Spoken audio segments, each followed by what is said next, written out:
Hello, class of 2021. I'm Dr. Benji Ho. I'm an AUC graduate, class of 2013, and I'm currently practicing family medicine in Georgia. Congratulations getting to where you are today, because it wasn't easy learning all that stuff in basic sciences. I remember, so kudos to you.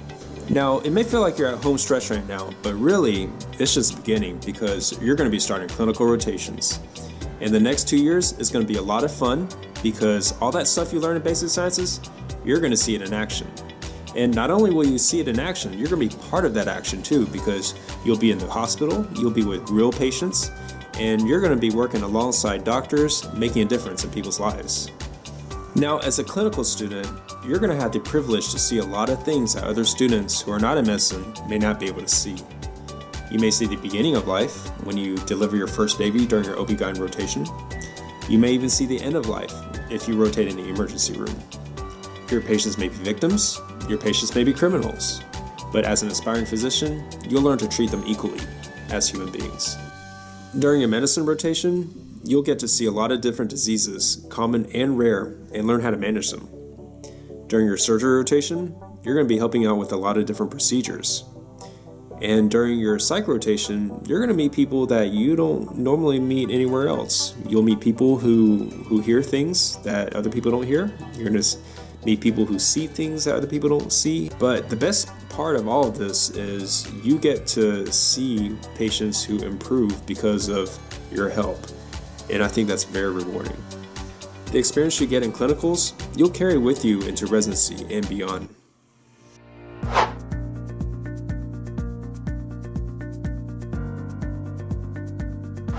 So I got 10 tips for y'all to do well in your rotations. Number 1, be enthusiastic, work hard, and try to learn as much as you can on all your rotations, not just on the rotation of the specialty that you want to go into. There's something fascinating about every specialty, and you may decide to pursue a field that you didn't think you'd like, but ended up falling in love with during your rotation. It's also important to build a strong foundation in clinical knowledge so that you can do well on the Step 2 CS, Step 2 CK, and also prepare yourself for residency. Number 2, establish good relationships with your attending, because they're the ones who's going to grade you and decide whether or not you pass, fail, or honor your rotation. And you don't want to be that mediocre student who is there just to be there. You want to be that student who is pleasant to work with, goes above and beyond anything that you do, takes criticism well, and is willing to learn and doesn't get in the way. And if you do that, they'll be very impressed by you. And if they're impressed by you, they may even write you a letter of recommendation, which will help you get into residency.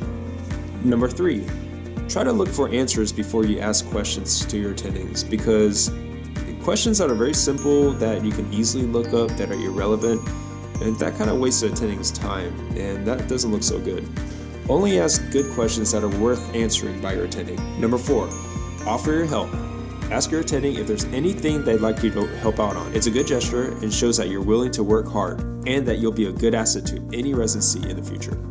Number 5, arrive on time and leave when your attending says you can leave. It looks bad if you ask your attending if you can leave every day early. On the flip side, if you stay much longer than your attending wants you to stay, that may actually be bothering them, so don't do that. Thank your attending for their time and mentorship and leave. Number 6, document your experiences in a notebook. It can help you remember all the things that you've learned during your rotation and also help keep track of all the cases that you've seen. Number 7, monitor your performance with your attending. You don't want to wait until the end of the rotation to find out that you actually didn't do so well. So during midway through your rotation, go ahead and ask your attending how you're doing, get some feedback, see what you can improve on. That way, if there's something wrong with your performance, you'll have time to correct it before your evaluation. Number 8, don't forget to study for Step 2 CS and Step 2 CK. If you did well on Step 1, excellent, good job. If you didn't, better do better on Step 2 CS and CK. For Step 2 CK, I used UWorld and it worked out pretty well. I did the questions twice, started the questions early, and that's what I recommend. For Step 2 CS, the book you need to get is First Aid for Step 2 CS. They have this part of the book with many cases. It's gold. Memorize as many cases and practice with a partner. Number 9, download some good medical apps for your phone. So during your rotation, you may encounter a lot of new medications that you don't know of. And so it would be very convenient and fast if you have a app that you can look it up in. The one I like to use is Micromedics. I think it's great. It gives you mechanism of action, gives you dosages, gives you indications, gives you adverse effects, gives you interactions with other drugs. It's great. But I know other people that use Hippocrates as well, and that's okay as well. I would also recommend getting a medical calculator. So the one I like to use is QX Calculate, and it's good because during your rotation, you may need to calculate something like creatinine clearance on someone who has kidney issues, or you may need to calculate CHADS VAS score on someone who has AFib. So it'd be good to have a calculator for that. Another thing that you can consider getting is a medical reference app. So there's a few out there. Medscape is fine. Hippocrates, some people use that, and some people use FP Notebook. There's also an up-to-date app you can get. There's different ones. If you don't want an app for medical reference, you can also get the Mass General Handbook. The Oxford Handbook is good too, or the Washington Manual is good as well.